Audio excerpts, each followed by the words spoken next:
acting Chief Public Health Officer.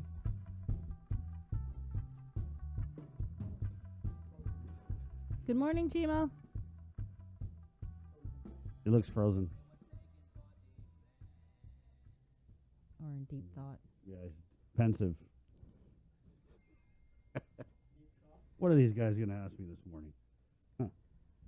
All right. Let's get Farron on real quick. Just tell Chima we'll figure it out. Let's try it again. Okay, fine. Third time's a charm. Yep.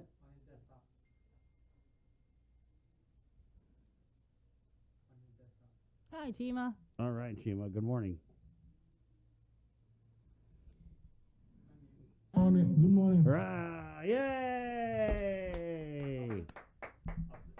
Thanks for joining us. Have you had your coffee yet, Chima? I know you said it's been a long night. Yeah, I was about heading out before I got the call to join. Yes. Appreciate it. You jumping on last minute. So the director, Art St. Augustine, was able to confirm with us last night that there are 12 U.S. military personnel currently in the public health isolation facility. Yes. Those are so these are a different scenario because these are people who actually were stranded on a boat, on a ship. They embarked on this exercise from Yokosuka on July 3rd. And they were at sea all this time. They were there for more than 30 days. And when they discovered that they had COVID on board, they reached out to public health, to help isolate the individuals who were positive so that they can go back to sea. So that is what happened yesterday. What ship? I think it's a Navy ship. U.S. Navy? Yes. And so this is separate from the positive cases we saw with the other DoD personnel. Yes. This is just us being Guam. This is us supporting, people who are in need. They were actually at sea. Can you give us more details about the operation? So was the Teddy Roosevelt. No. Okay. So do they not have any military isolation facilities? For more than 30 days. So there must have been on-time testing. So when you test and walk away, anything can happen. So the individuals, we helped them yesterday. We actually housed them in there now.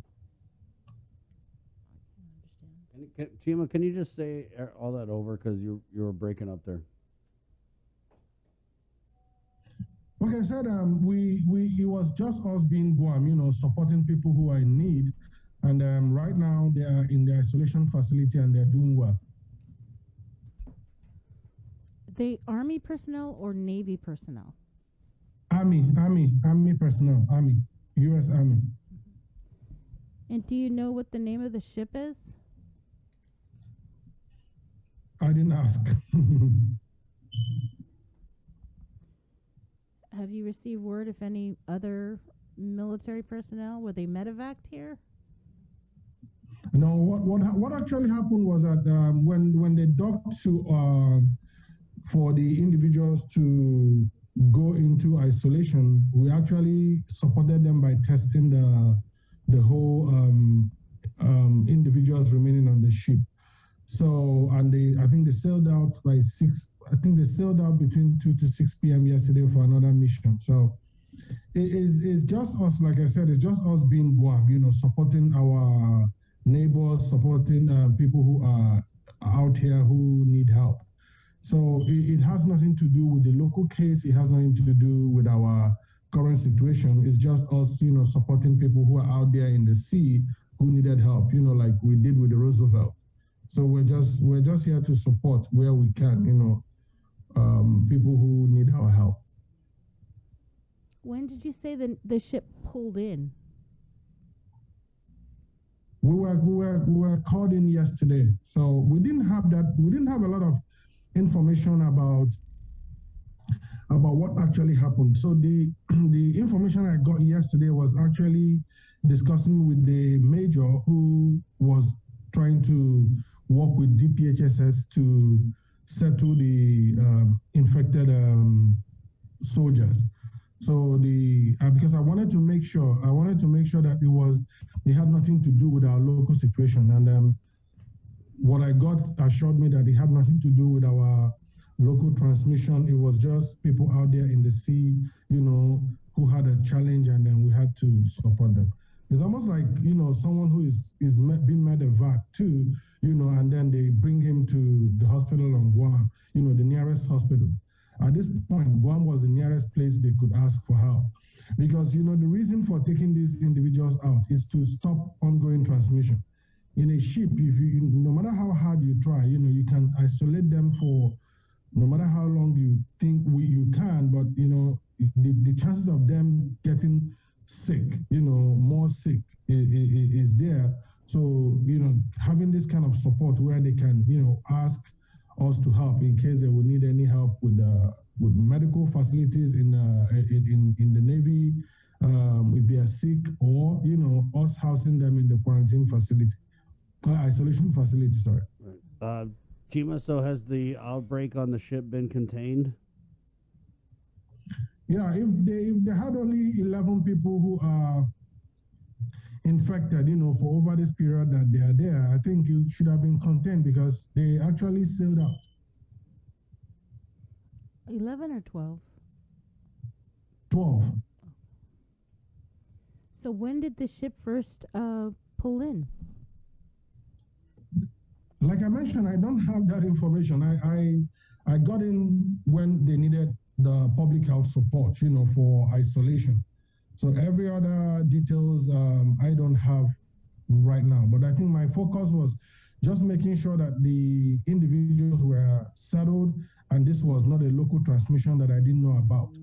But the good thing is that with the information I got from the officer, they've been at sea for more than 30 days. So it has nothing to do with Guam. Right. But Chima, there's thousands of military personnel here on Guam for training. Are we concerned at all that any other ships or any more of these personnel are going to end up being positive for the virus? Like I told you, the public health teams had a meeting yesterday, and as you can see, the mask mandate came on yesterday, I think by 3 p.m.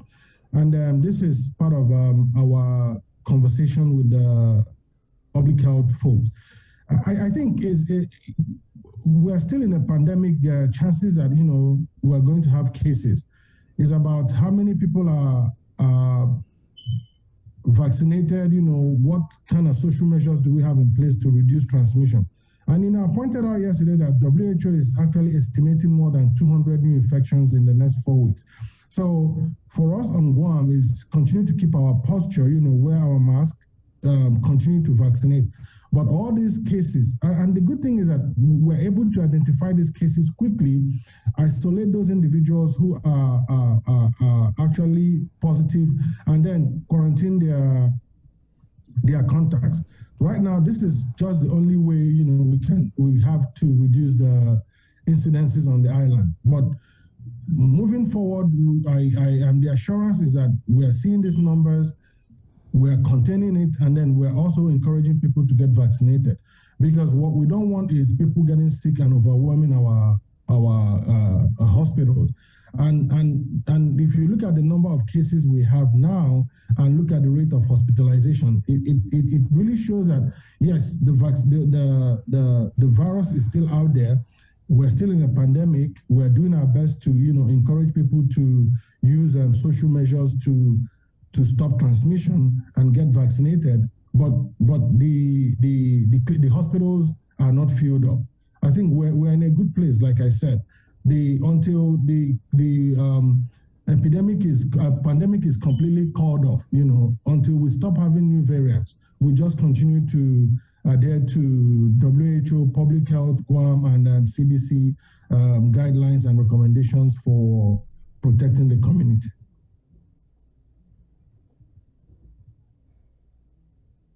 What else happened in your meeting yesterday with DOD? Chris, it's more like an information sharing meeting, so like I explained to you, what we do as public health is try to look at how to stop the spread of any kind of disease in the community. And part of that comes out from the case investigation. The military the DOD is actually handling the case investigations behind the fence. But what we did was share information in case there are places of interest outside the fence that they would like us to focus on. So with our meeting yesterday, I don't think we really have so much to worry because a lot of those individuals who were infected were actually units that were training on base, and that has actually been taken care of. But they are still vigilant, they are still watching, they are still sharing information with us when and where they think we need that information to safeguard our community. So, but the good takeaway from the meeting yesterday was the issue that we agreed that both public health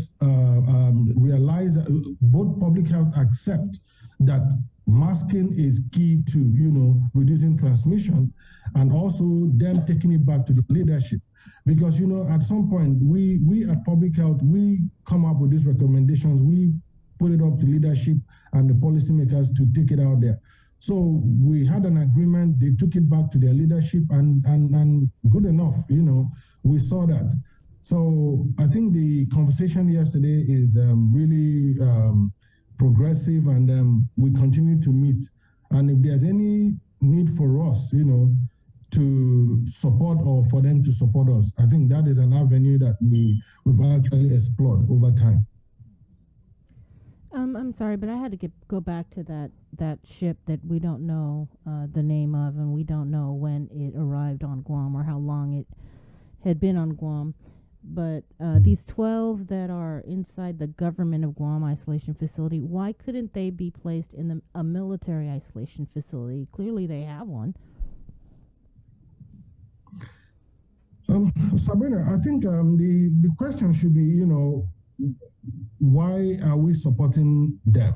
Because we are trying to help, stop the spread of COVID. Again, I know, yes, but why aren't they in their military isolation facility? I think that question would have to go to the Navy, because for me personally, and I can tell you this, I don't, you see, when you're dealing with infectious diseases, there are questions you just don't ask. This is a good question, but at the point of my dealing with them, if I'm asking when the ship arrived, when the ship did not arrive, I think at that point I'm going to miss my primary responsibility of cutting off transmission. The questions you're raising is good to know, but at the point I was dealing with them, that wasn't what I wanted to know. What I wanted to make sure is that these people are properly isolated and the community is safe, and then we can go back and ask these questions. Yeah. So this happened yesterday by 5 to 6 p.m. and we had to deal with it. We had to make sure that these individuals were settled in, and this morning, these questions you're raising, can now be asked. But right now, I don't have those answers. Yeah, because just being familiar with the military protocol, I'm pretty sure they would call another military entity. So we're just curious why they approach public health when, we saw with the Roosevelt, we didn't house anybody, from the Roosevelt and the ISOFAC. They kind of dealt with it on their own. Mm-hmm. Yeah. And so when we have a precedent, Chima, in a similar situation, that's why we're asking what triggered them going to the government of Guam ISOFAC. Is it because we don't have an army base here, or Yeah, or the isolation facilities. I'm curious, like you, to know those facts.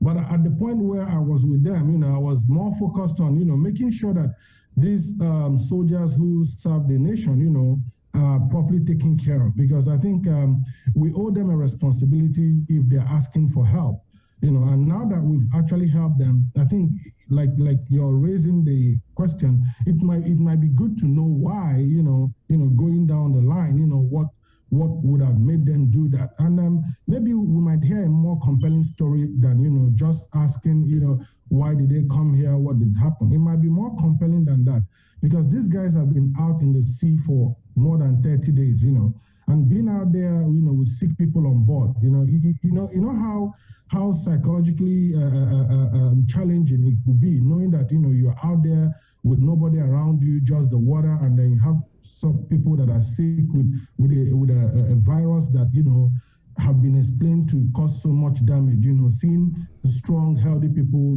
come down with more serious complications from COVID.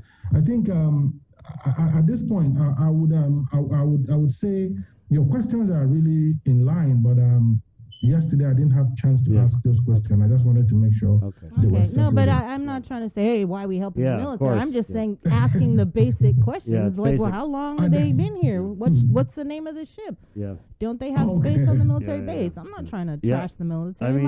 I mean, my father was in the military. But I also just wanted to follow up on these JIC graphics that we get every day. So we know that the numbers moved when it comes to the civilian and military population. So if you look at it, right, the 30 positives, it would indicate that it was 30 positives within the civilian community, outside the fence. The numbers didn't move for the military, so it stayed at 529 from Tuesday to Wednesday. But the isolation locations for the military, it bumped up by 9. So can you explain, does that mean there's 9 new positive cases within the military, but it's just not in the JIC report? Okay, so I'm trying to understand clearly what you're if you go to the day before, was August 2nd, it said there were 54 people in the military isolation facility. With the JIC report that came out last night, there are now 63 people in the military isolation facility. Hold on, which means there were 9. You said 53?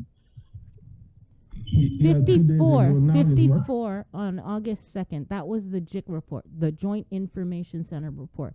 The next day, which is last night, it was 63. So, that's 9 more people in the military isolation facility. But yet, the numbers don't move when in the breakdown of COVID cases.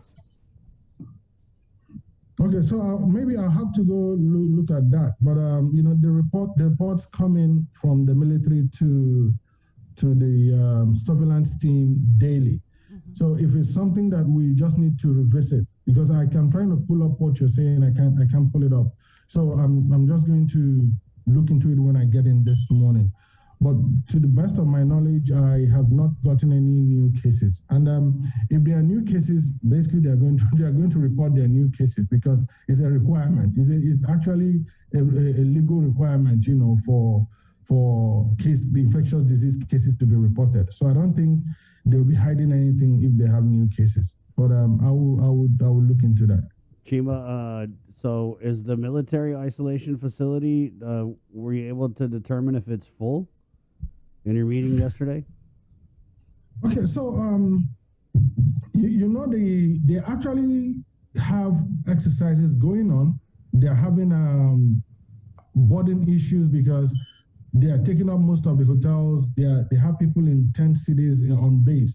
So having an isolation facility or quarantine facility on base, that I don't have an idea if they actually have what capacity they have for isolation and quarantine. So that is one number I don't have. But I can't be speculating that it's full because they have so many cases and it's filled up and then they are overflowing into the community. I think that is not an assumption I'm going to make, because I'm going to look at the numbers of reported cases, to actually use that number but not speculate. So the numbers that we have, is basically what is going on in there.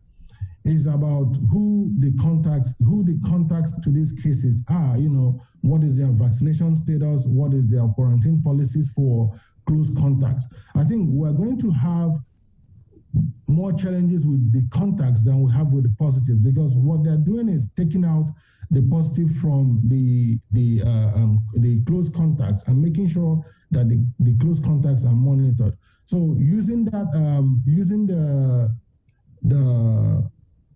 numbers of positives to estimate, if the isolation facility is filled up or not filled up. I don't think I can make that assumption. Okay, well, we're just asking because, this is eerily familiar, and, we want to be sure we're not going from, 12 Army personnel in a Guam ISOFAC to another Theodore Roosevelt-style outbreak, Chima, because the conditions are very ripe for that, given that we have thousands, and we're not just talking 1,000. I believe there's 8,000 personnel here for these different exercises. You're right. So that's why we're asking these questions that are, Yeah, Chris, your questions are in line, and I cannot say your questions are not in line, but the facts are clear that it is our primary responsibility as the Department of Public Health and Social Services to ensure that our island is safe, and we take that seriously. You can imagine how much fight, we've had. And I always say this, when Director Act came, it just blew up. He just walked into the middle of the whole, outbreak. And, we fought to contain it. So we know how much effort we put in containing that fire. And then going forward, our primary responsibility of prevention comes in. So we are actually proactive. So we can't let it happen. And we actually, there's an engagement. And like I told you yesterday, we have these conversations with the military. We are open and in agreement that, this is one community, notwithstanding that the guidances might differ in one or two places. But the goal of public health is to ensure that on our own side, we keep the community safe. For their own side is force protection. They also have a lot to lose if they have a sick force. So I think, having that at the back of our mind will make us understand that even if there are these challenges that come up with positive cases, we're in a pandemic, it is not caused by anybody, it is something that we just see in front of us, all efforts that we're making, to fight off this bad bug, is on both sides. So I think that is all the conversation I've been having with all the groups that I talk to. If you do not vaccinate your staff, if you are sick and you don't stay home, you're going to infect everybody in your office, and then the office will close down. Public health is not going to close the office. So it is also the responsibility of, if individuals, of businesses, schools, the military, the families, to ensure that we do the right thing to keep ourselves safe.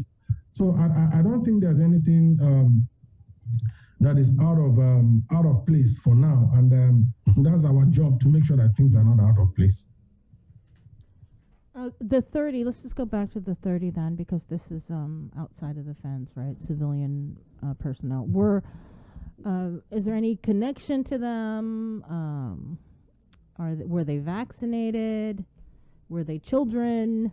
Do you have any information regarding these 30 new cases? Normally I have that information at the tip of my fingers, when you guys ask me. But like I said, we were working on this case yesterday, so I didn't have enough time to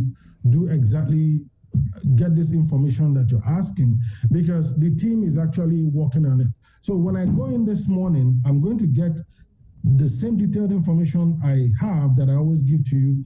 How many are vaccinated? How many are unvaccinated? How many of them are vaccine eligible? That is information that I should have at the tip of my fingers. But right now, like with what happened yesterday, I needed to take care of that. And then this morning, I'm going to go in and make sure that all the details you have, that I can give it to you. I can text it to you so that you have it at the tip of your fingers too. Thank you. So I'm going to text you the number of fully vaccinated, right? Number of unvaccinated, number of kids, if these are family units, but yeah, that's the tool I need to work to. So if I walk in, I'm actually at home. So if I walk into the office, I'm just going to get the information straight. It should be there waiting for me. All right. Okay. Thanks, Chima. All right. Text us. Thank you, Chima. Thank you for your hard questions, Chris and Sabrina. Those are basic, man. Okay. No, Go drink your it's coffee. always interesting. I see clearly the concern, and Yeah. like I always give the assurance that we're here. The leadership that we have now is very committed in keeping the island safe, and we'll continue to do our jobs. Right. I want everybody to be assured that we're doing the right things to keep them safe, but everybody should remember that it's a personal responsibility. Go get vaccinated, wear your mask, and make sure that you follow public health guidance and continue keeping us safe. Thank you very much. Thank you, Chima. Thanks, Chima. Right on.